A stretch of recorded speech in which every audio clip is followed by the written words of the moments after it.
Hello everyone, welcome back to our channel. उम्मीद है आप सब लोग अच्छे होंगे, बढ़िया होंगे।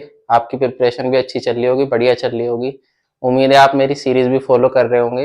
ये लेक्चर 3 है हमारा। 2 lecture, first lecture making of Indian constitution था, सेकंड लेक्चर प्रेसिडेंट था, ये थर्ड लेक्चर है फंडामेंटल राइट। चलिए स्टार्ट करते हैं।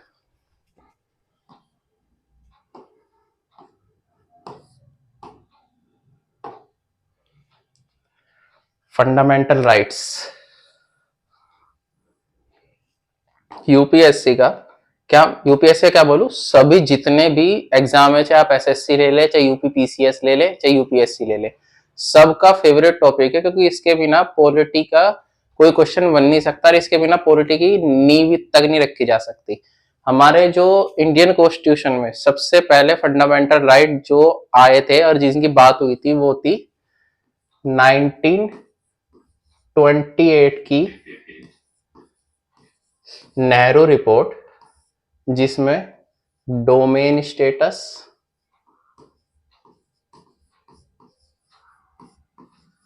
के साथ साथ फंडामेंटल राइट की बात की गई थी। ठीक है, आधे से ज्यादा बच्चों को ये नहीं पता कि फंडामेंटल राइट हमारे जो स्टार्ट हुआ था इंडियन कॉन्स्टिट्यूशन में वो कहां से हुआ था। क्योंकि आधे ज्यादा बच्चे क्या करते हैं, सीधा बुक उठाया, फंडामेंटल राइट पढ़ना स्टार्ट कर दिया। उन्हें ये नहीं पता कि जो हमारी स्टार्टिंग हुई थी, जो रखी थी, किसने रखी थी और कब आया था। ठीक है, fundamental right comes under part 3 of Indian Constitution. Part 3, part first, Union of State. Part 2, Citizenship. Part 3, Fundamental Right. ठीक है, Part 5 और 4 मैं आपको करा चुका हूं, ये Part 3 है। और मैंने आपको पहले बताया था ये जो सीरीज होगी, ये पूरी सीरीज जो होगी वो प्रीलिम्स ओरिएंटेड होगी। इसमें मेंस प्रोस्पेक्टिव बहुत कम होगा, लेकिन ये जो आज फंडामेंटल राइट है पूरा का पूरा मेंस प्रोस्पेक्टिव और प्रीलिम्स प्रोस्पेक्टिव दोनों के लिए। ठीक है, comes under Article 12 to 35 of Indian Constitution. Part 3 of Indian Constitution described as the Magna Carta of India. Magna carta of India, Magna carta का जो जिक्र था हमारे इंग्लैंड के कॉन्स्टिट्यूशन में भी था और हमारे यूएसए के कॉन्स्टिट्यूशन में भी था। इंग्लैंड के कॉन्स्टिट्यूशन में जो स्टार्टिंग थी वो किंग जॉन ने की थी। जो इंग्लैंड की कॉन्स्टिट्यूशन में स्टार्टिंग थी 1218 में। ठीक है, जो हमारी जो इंडियन कॉन्स्टिट्यूशन में जो आता है वो फंडामेंटल राइट जो आता है वो आता है यूएसए से। हमारे इंडियन कॉन्स्टिट्यूशन में यूएसए से।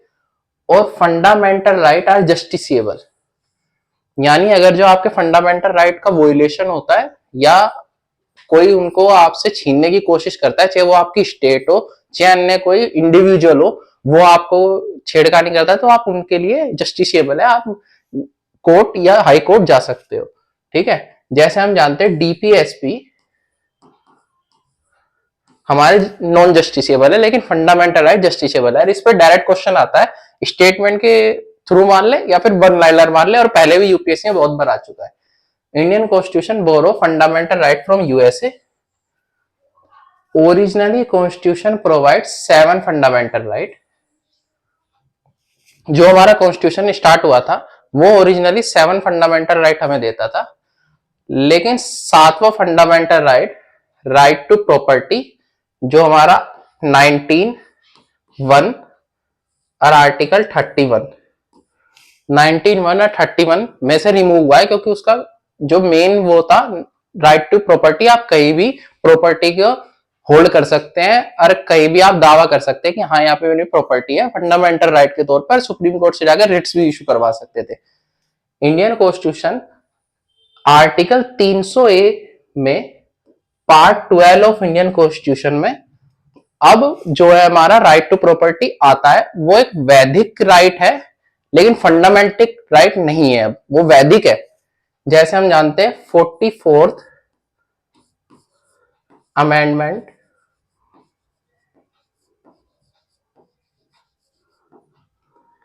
44 अमेंडमेंट से जो हमारा राइट टू प्रॉपर्टी है वो फंडामेंटल राइट से हटा के वैधिक राइट कर दिया गया।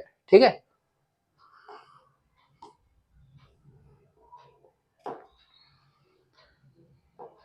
जो हमारे फंडामेंटल राइट है वो सस्पेंड नहीं हो सकते, लेकिन जब नेशनल इमरजेंसी है तो फंडामेंटल राइट सारे सस्पेंड होंगे, लेकिन 20 और 21 ये सस्पेंड नहीं हो सकते। 20 और 21 ये आपका सस्पेंड नहीं हो सकता। पहले ये सस्पेंड हो सकता था, लेकिन आर्टिकल ये हमारा 44 अमेंडमेंट के साथ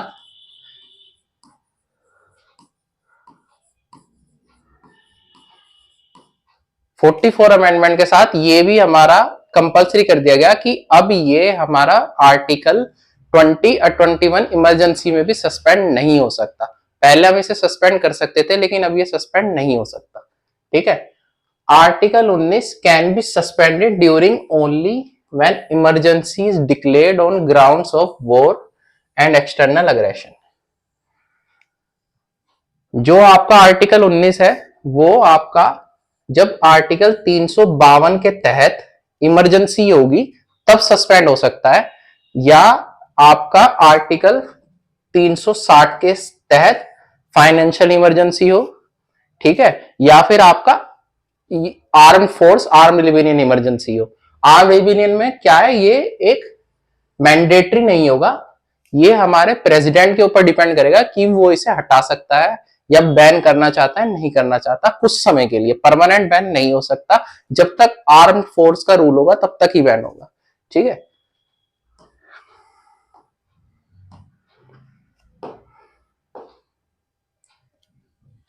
राइट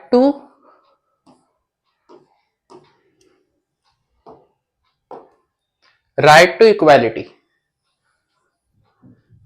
ये हमारे मेन फंडामेंटल राइट का फर्स्ट है। जो मैंने आपको बताया 7 थे, अब 6 है, ये फर्स्ट है जो हमारा आर्टिकल 14 से 18 तक है। ठीक है। Equality before law and equal protection of law, article 14, यानी हर किसी को लॉ के द्वारा इक्वालिटी होगी और इक्वल प्रोटेक्शन होगा। किसी में कोई भेदभाव नहीं किया जाएगा, चाहे वो एमपी हो चाहे वो कोई सामान्य आदमी हो, हर किसी को इक्वल प्रोटेक्शन ऑफ लॉ होगी। ये आर्टिकल 14 में कहा गया है। Article 15 of Indian constitution prohibit discrimination based on religion, race, caste, sex और प्लेस ऑफ बर्थ। अगर कोई आपको किसी अपॉइंटमेंट में, या फिर वो प्राइवेट हो या गवर्नमेंट हो, या फिर कोई आपको आपकी कास्ट, आपके फेस, आपका बर्थ प्लेस या फिर आपका जेंडर के तौर पे डिस्क्रिमिनेट करता है या आपको अभद्र टिप्पणी या कमेंट करता है, तो आप आर्टिकल 15 के थ्रू आप सुप्रीम कोर्ट जा सकते हैं। ठीक है।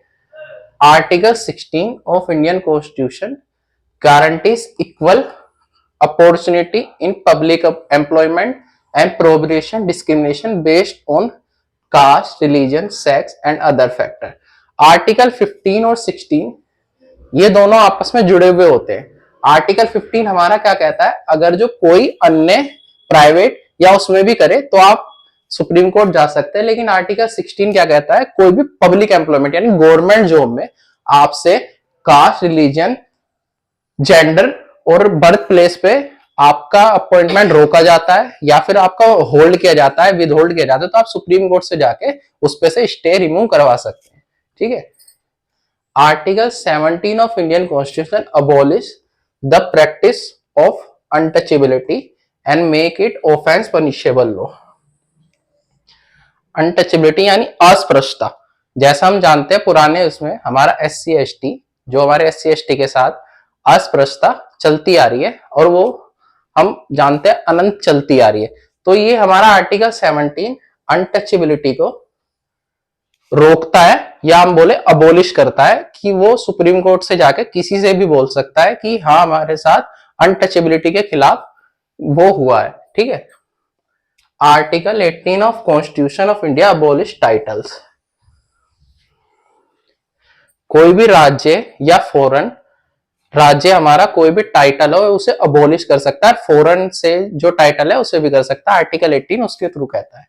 ये जो हमारा आर्टिकल 17 हुआ, 16 हुआ, 15 हुआ और 14 हुआ, ये बार बार रिपीट होने वाले क्वेश्चन है। खासकर आर्टिकल 17 ये हमारा लगातार 2021, 2023, और मेरे हिसाब से 2019 में भी स्टेटमेंट के थ्रू या फिर इससे मिला जुला सवाल आ चुका है। तो ये आर्टिकल 17 बिल्कुल नहीं बोलना, और इतना याद रखना अनटचेबिलिटी डिफाइंड बाय कॉन्स्टिट्यूशन पूछेगा, लेकिन वो आर्टिकल है, डिफाइंड बाय कॉन्स्टिट्यूशन नहीं है, ठीक है।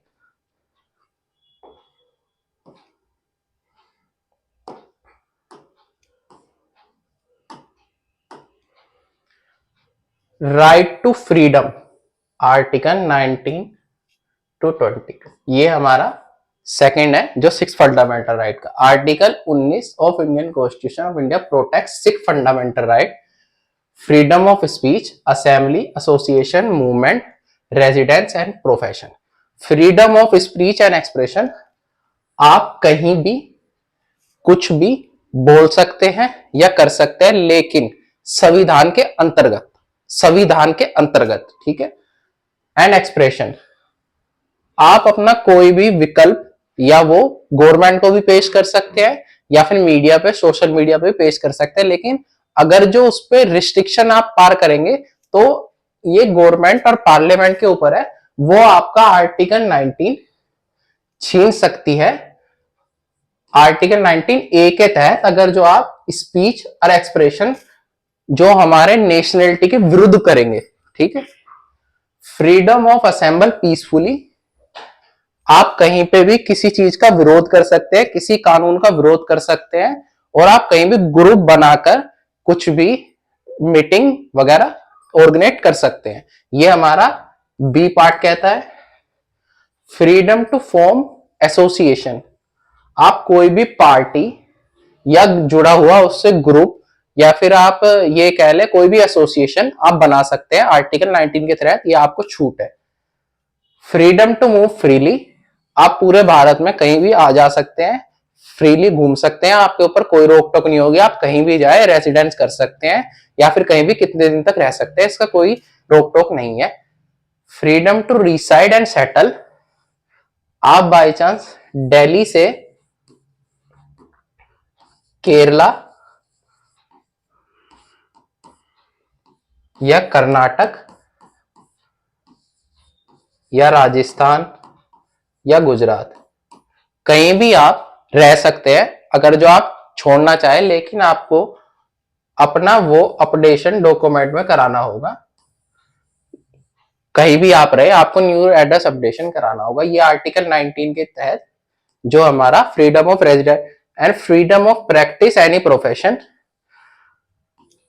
आप कोई भी आर्टिकल 19 के तहत कोई भी अपना स्टार्टअप या बिजनेस स्टार्ट कर सकते हैं, या फिर अपना कोई प्रोफेशन आप चाहे तो उसे प्रैक्टिस कर सकते हैं, इसकी आपको कोई रोक टोक नहीं होगी, लेकिन जो नियम है उसके अंतर्गत, जैसे ही आप नियम क्रॉस करते हैं आपके ऊपर वोलेशन का कानून लग सकता है, ठीक है। जो हमारा 19 का एफ था, इसमें से जो मैंने अभी आपको स्टार्टिंग में बताया था, जो हमारा 300A में गया, राइट टू प्रॉपर्टी भी इसी में आता था। जैसे हम देखते हैं freedom to reside and settle, जैसे ये आता है तो राइट टू प्रॉपर्टी भी इसी में एक्सप्लेन किया जाता था, ठीक है। Article 20 of Indian constitution protect people from being convicted of crime for act they weren't crime and they were committed. यानी आर्टिकल 20 क्या कहता है कि जो भी आपने क्राइम कन्वर्ट किया है या किसी ने क्राइम किया है, सुप्रीम कोर्ट ने उसके तहत उसे सजा दे दी, सुप्रीम कोर्ट दे चुका है, लेकिन उसी सेम क्राइम के लिए आप उसे सेकेंड टाइम सजा नहीं दे सकते। यानी आप उसको डबल जियोपार्डी, आप उस एक क्राइम की दो बार जियोपार्डी नहीं कर सकते, एक क्राइम के लिए दो बार पनिश नहीं कर सकते। ये आर्टिकल 20 के तहत हमें स्वतंत्रता है, ठीक है। Article 21 of constitution of India protect the fundamental right to life personal liberty. It state that no person can be deprived और their life of liberty expect according with the law. Article 21 क्या कहता है, हमारी जो state है वो हमें assured करेगी किसी भी पर्सन के साथ लाइफ और पर्सनल लिबर्टी का कोई हार ना हो, और कोई भी पर्सन जो है अपनी लाइफ और लिबर्टी को नुकसान ना हो। एक्सपेक्ट ओनली लो, अगर जो उसने कोई कानून तोड़ा है तो वो उसको लो फेस करना पड़ेगा, लेकिन जो हमारी सिक्योरिटी और अश्योरिटी है वो आर्टिकल 21 है। इसलिए आर्टिकल 21 जो हमारा इमरजेंसी होती है तब भी रिमूव नहीं होता, क्योंकि आप कहीं भी फ्रीली जा सकते हैं, आ सकते हैं। ये आर्टिकल 21 हमारा कहता है लॉ के तहत आपके खिलाफ कोई भी कानूनी कार्रवाई या उसमें कोई भी बंधक नहीं होंगे आप। Article 22 of Indian Constitution protect people from arbitrary arrest and detention is also outline the condition of preventive detention। Article 22 क्या कहता है, अगर जो आपका पुलिस ने अरेस्ट किया है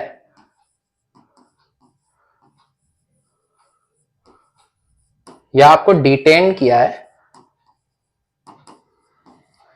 तो पुलिस आपको 24 घंटे से ज्यादा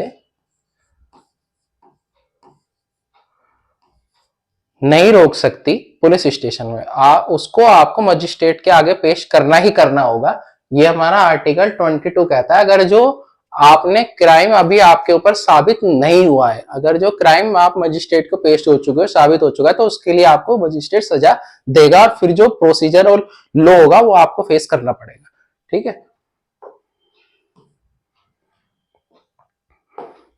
राइट अगेंस्ट एक्सप्लॉइटेशन, ये हमारा थर्ड है। Article 23 of Indian constitution prohibit human trafficking, force labour and beggar is also protect against the exploitative practice. Article 23 हमारा कॉन्स्टिट्यूशन में प्रोहिबिट करता है ह्यूमन ट्रैफिकिंग, ठीक है, फोर्स लेबर, यानी आपसे किसी ने काम कराया लेकिन उसने आपको वेजिस नहीं दिए, यानी उसने आपको वेतन भत्ता नहीं दिया, तो आप इसके तहत कानूनी कार्रवाई उसके ऊपर कर सकते हैं। और आपको जो आप बैगर भीख मांगने का जो प्रोहिबिटेड जब वो करता है वो आर्टिकल 23 करता है। एक तरीके से आपका वेतन भत्ता और लेबर का जो प्रोटेक्शन एक्ट है वो आर्टिकल 23 है। ठीक है। Article 24 of Indian constitution prohibit the employment of children under as of 14, factories, mines and other hazard works. अगर जो कोई चिल्ड्रन 14 ईयर्स से बिलो एज है तो वो फैक्ट्री या माइन कहीं भी काम करने योग्य नहीं है। ये हमारा आर्टिकल 24 कहता है। अगर जो वो काम करता पाया गया या उसे ह्यूमन ट्रैफिकिंग या फोर्स लेबर करवाया गया तो उसके माँ बाप को लॉ के थ्रू जो है वो सजा झेलनी पड़ेगी। जैसा हम जानते हैं आर्टिकल 21A हमारा कंपल्सरी करता है 6 to 14 तक एजुकेशन,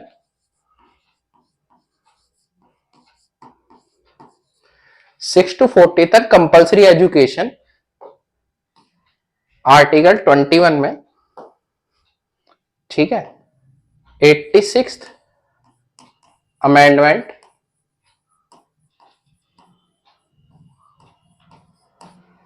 2003, 86 अमेंडमेंट 2003 ये हमारा जो कंपलसरी करता है कि 6 से 14 वर्ष की आयु तक एजुकेशन कंपलसरी है और वो आपको अपने चिल्ड्रन को प्रोवाइड करवानी होगी। उसे गवर्नमेंट सपोर्ट भी प्रोवाइड कराया जाता है। ठीक है। Right to freedom and religion, ये है fourth. Article 25 of Indian constitution guaranteed the freedom of consequences and the right to practice, profess and propagate religion। आप अपने रिलीजन को प्रोटेक्ट या प्रोपिग्रेट कर सकते हो और राइट टू आप प्रोफेस भी कर सकते हो, यानी अपने रिलीजन को प्रोटेक्ट कर सकते हो आर्टिकल 25 के तहत। ठीक है। Article 26 of Indian constitution guarantee the freedom of religion to manage their religion affair, it also allow them to manage property. आप चाहे तो अपने रिलीजन के लिए, जैसे हम देखते हैं प्रॉपर्टी के तौर पे गुरुकुल, क्रिश्चियन के तौर पे आप क्रिश्चियनिटी, और मदरसे आप इससे आर्टिकल 26 की अपने रिलीजन के थ्रू पीसफुली गवर्नमेंट रजिस्टर्ड आप चला सकते हैं, अपनी प्रॉपर्टी भी उनको दान में दे सकते हैं, ठीक है, और मैनेज भी कर सकते हैं रिलीजन अफेयर और एक्टिविटी, लेकिन पीसफुली और लॉ के अकॉर्डिंग, ठीक। ये आर्टिकल 26 कहता है। Article 27 of constitution India state that no one can be force to pay taxes to promote a specific religion or religious domination. It upholds the principle of religion naturality and prevent the use of public fund for advancements of particular religious belief or institution. यानी आप जो भी tax पे करते हैं आपको force नहीं कर सकती स्टेट कि आप जो टैक्स पे करेंगे वो हम रिलीजन एक्टिविटी में यूज करेंगे। यानी हम देखते हैं स्टेट कोई एक रिलीजन को सपोर्ट नहीं कर सकती, या फिर कोई स्टेट अपने टैक्स के पैसों से किसी रिलीजन को बिल्डअप नहीं कर सकती। ये स्टेट के लिए हार्मफुल होगा और हमारे सेकुलरिज्म के लिए खतरा होगा। यह आर्टिकल 27 कहता है। Article 28 of Indian constitution protect the freedom of religion और एजुकेशन इंस्टीट्यूशन। ये हमारे रिलीजन को प्रोटेक्ट करता है और रिलीजन के एजुकेशन इंस्टीट्यूशन को प्रोटेक्ट करता है। आर्टिकल 28 यानी आर्टिकल 28 आर्टिकल 27 से जुड़ा है, 27 26 सॉरी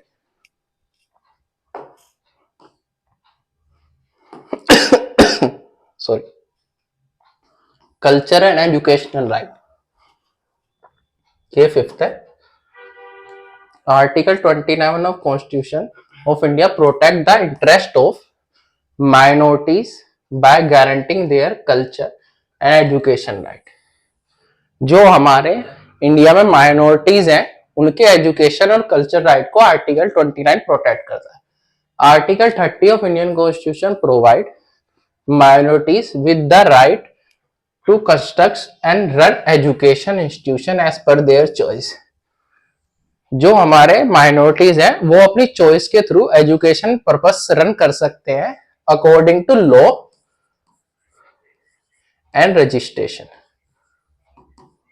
लॉ और रजिस्ट्रेशन के थ्रू जो माइनॉरिटीज है वो एजुकेशन इंस्टीट्यूट देयर चॉइस के कर भी सकते हैं, रन भी कर सकते हैं, ठीक है।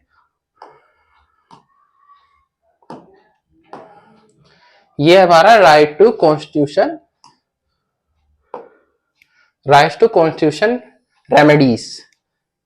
आर्टिकल 32, जैसा हम जानते हैं आर्टिकल 32 सबसे इंपॉर्टेंट आर्टिकल है, क्योंकि जितने भी हमारे फंडामेंटल राइट है इनका वोलेशन होता है या फिर कोई हार्मनेस होती है तो आर्टिकल 32 के थ्रू ही आप सुप्रीम कोर्ट जा सकते हैं।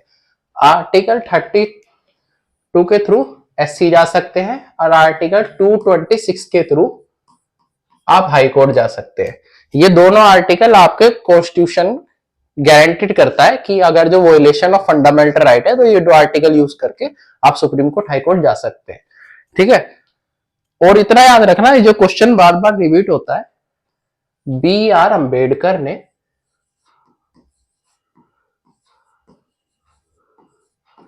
जो soul of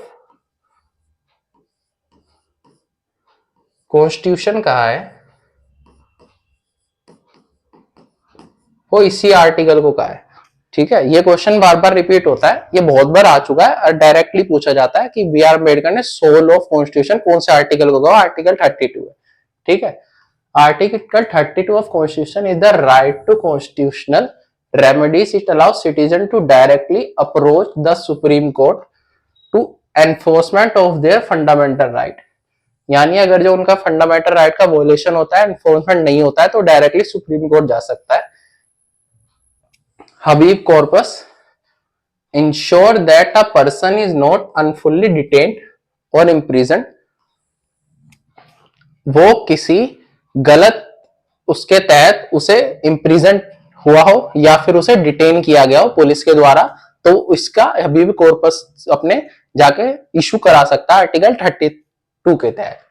mandamus ensure that N inferior court perform a statutory duty as commanded by the Supreme Court। ये मैंडेमस जो इशू होता है ये गवर्नमेंट ऑफिसर्स के ये इशू होता है, गवर्नमेंट ऑफिसर मान ले या फिर स्टेट ऑफिसर मान ले, आप दोनों पे इशू करा सकते हो, लेकिन प्राइवेट पे आप मैंडेमस इशू नहीं करवा सकते।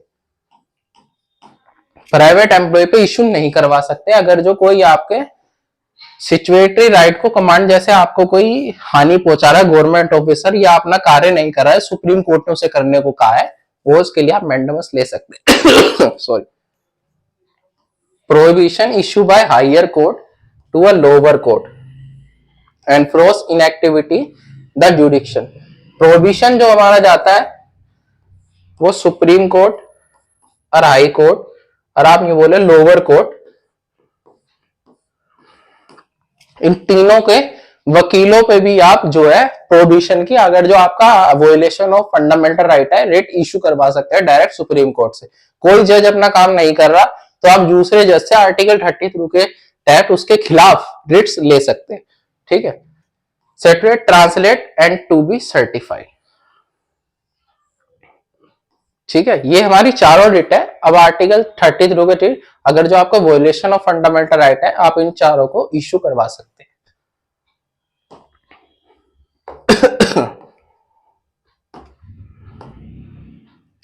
Arm force article 33 to 35। Article 33 of Constitution of India give Parliament the power to limit or take away the fundamental right of some group of people। जैसा मैंने आपको बताया, कुछ ग्रुप ऑफ पीपल यानी किसी ने कि वहां आर्म फोर्स या फिर ऑप्सपा एक्ट लगाया गया है पार्लियामेंट द्वारा, प्रेसिडेंट द्वारा, तो वहां से आर्टिकल 90 सस्पेंड हो सकता है, आर्टिकल 90 सस्पेंड किया जा सकता है। This include members of arm force, police and intelligence agency. उसमें इंक्लूड होगा आर्म फोर्स भी, पुलिस भी और इंटेलिजेंस एजेंसीज। ठीक है, article 34 of the constitution of India limit fundamental right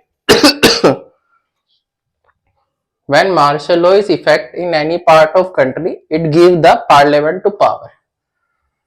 यानी किसी कंट्री में मार्शल लॉ है तो पार्लियामेंट को पावर है कि वो वहां से सारे फंडामेंटल राइट रिमूव कर सकती है। याद करना, पार्लियामेंट को है, स्टेट असेंबली को नहीं है,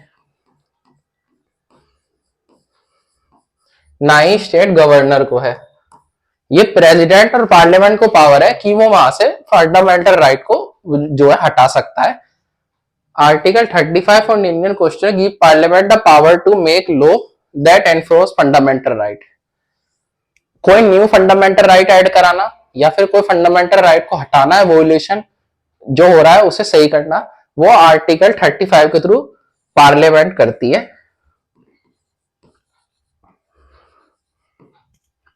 यानी आरएस राज्यसभा और लोकसभा, ये दोनों न्यू फंडामेंटल राइट कोई भी बिल्ड कर सकती है। जैसे मैंने आपको 44 अमेंडमेंट बताया था, 86 अमेंडमेंट बताया था, इन सबको रिमूव करके वो कर सकती है।